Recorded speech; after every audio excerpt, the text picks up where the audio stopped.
I've seen the Army. I've been with the Army and with my colleagues at IRC. سیلاب متاثرین کے لیے پاکستان آنے والی اقوام متحدہ کی خصوصی سفیر اینجلینا جولی نے national flood response coordination centre کا دورہ کیا۔ اینجلینا نے پاکستان میں سیلاب کی تباہ کاریوں پر دنیا کی توجہ مرکوز کرانے کے عزم کا اظہار کیا۔ اینجلینا جولی نے سیلاب سے ہونے والی بدترین تباہی، عوام کی مشکلات اور پاک فوج کی ریلیف آپریشن کی حقیقی منظرکشی کی۔ اینجلینا جولی نے کہا کہ کوئی بھی امدادی سرگرمی دیکھی تو دیکھا پاک فوج کر رہی ہے، ہر جگہ پاک فوج کو عوام کی مدد کرتے، زندگیاں بچاتے دیکھا۔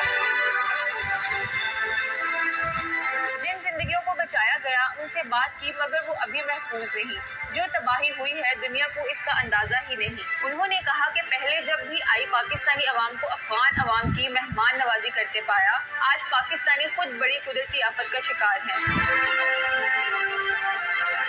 اینجلینا نے عالمی برادری سے پاکستانی سیلاب متاثرین کی مدد کے لیے ڈو مور کا مطالبہ کرتے ہوئے کہا کہ پاکستان میں جو صورتحال ہے دنیا کو اس پر جاگنا چاہیے۔ انہوں نے کہا کہ مصیبت کی اس گھڑی میں میرا دل عوام کے ساتھ ہے۔